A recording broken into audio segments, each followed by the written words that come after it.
My name is Joelian Johnson, and I'm with Oritsua Danielle Etuwe on Who and What Next. Hi beautiful people, how you all doing? My name once again is Oritsua Danielle Etuwe, and you're welcome to Who and What Next. I have a guest with me today. You want to sit down and listen to him. He is a young man. So how are you doing today, Johnson? Not bad. How about yourself? I'm doing good. Can you tell us a little bit about yourself? For sure. So I grew up in the Central Valley. I was born in Vallejo, so not too far from here. I grew up in a household that was really plagued by a lot of issues that are pertinent to the community. So substance abuse, mental health, incarceration, poverty, and so on. But I had a very hardworking mother who really inspired me to want to do better for myself in terms of the education that I received and the opportunities that I'm able to have. And so coming to Stockton 6 years ago, I was really embraced by a community here at San Joaquin Delta College.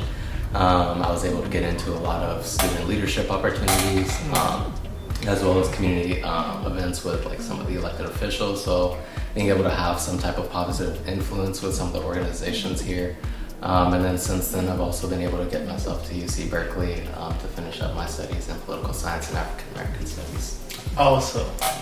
Is this your first time of running for a political office? And what office are you running for in the city of Stockton? Yes, it actually is my first time running. I'm actually super excited about it. I did try and run. I thought about it in 2019. I saw how much time and dedication it took, as well as the effort that people put into this type of job. So I thought it'd be better to go out, get more experience, really amp up what I know about the community, as well as what I know in terms of policy making, the decisions that are needed at the table, and the type of leadership it takes to kind of lead the community. So here I am 3 years later, again, running for sure. Okay. Mr. Johnson, while looking at your case, I found out that you're an activist. Can you tell us how you became an activist? For sure. So during my time at San Joaquin Delta College, we had a really diverse population and a lot of people who needed really severe help in terms of just hitting basic needs. So whether that be housing, food insecurity, or just not being able to have time to dedicate to class, as well as work 1 or 2 jobs to try and meet things like rent, as well as paying bills that are a necessity for having the type of quality of life that we want in our future for our kids and for ourselves.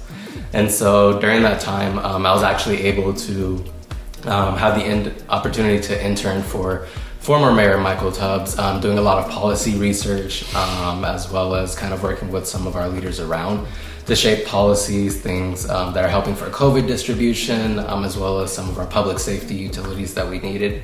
And so since then, I've kind of seen that there's a severe need and a severe need for leadership, as well as actual policy implementation that hits the basic needs that we need for life. So housing, affordable jobs, environmental degradation, actual transit so that we can get from place to place.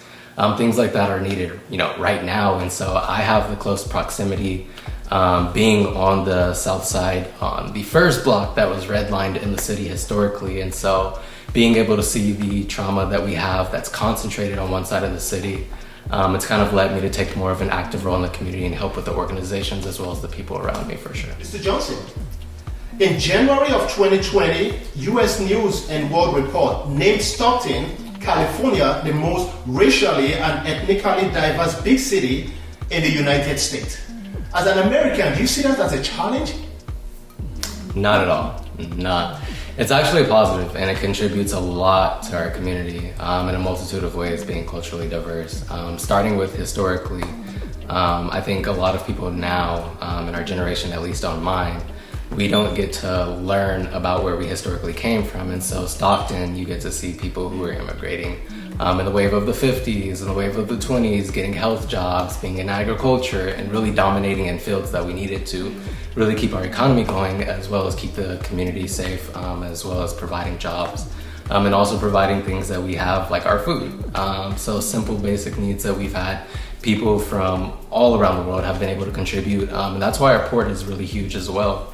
It's been a huge shipping point, a way in which we can also communicate with other people. And even now that I'm learning more so about my own history and the diaspora of being able to come from, say, Latin America or Nigeria, I didn't get to have that growing up. And so I think it's super important that one, we also have our historical ties, being able to learn about it, but also being able to acknowledge the contributions that I have in terms of being able to have a more colorful experience in the community, being able to have a bigger investment from people who may not look like us or who may not speak the same language. And I think there's also more room for us to grow and acknowledge each other's culture and the traditions that we have. And we see that within the city time and time again, where we have celebrations for, say, Mexican heritage, or even in Black History Month, where all of the unions from the teachers were being out and supporting their students. So I think there's hefty contribution and work that needs to be done to acknowledge that as well, for sure.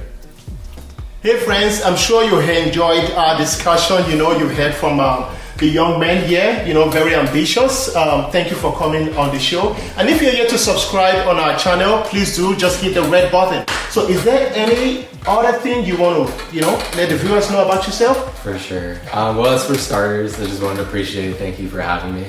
But just to the viewers who are kind of in for wanting to have more informed opinions about our campaign, you'll be able to visit our website. Our socials will be up tomorrow. We'll have an official launch this week.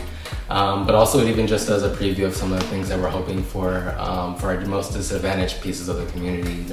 We definitely need a housing first policy, so that one, we're not solidifying housing as a reward, but establishing it as a foundation in which we can build the rest of our life on. We need a better establishment of our public safety system, so that we're actually hitting roots of violence and not coming in after the fact. As you know, we've already hit 17 homicides, with more shootings than that, I think twice as much shootings. So there's definitely work there. We also need proper infrastructure. A lot of the pieces in my district has been left without key investments over the last decade or longer.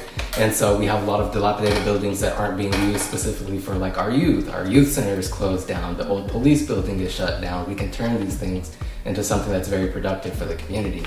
Even just providing better investments into our jobs, so that they're not concentrated on one side of the district, but being able to provide security for those who need to provide, not just for themselves, but their children and generations that are coming behind us. So we definitely hope to see crucial investments, crucial work done, and solidifying actual change into our community, for sure. Okay. So what district are you representing once again? For District 5, and that starts on Harding, moves towards central downtown area, and covers all the way down to Van Buskirk Community Park. Thank you once again. Thank you.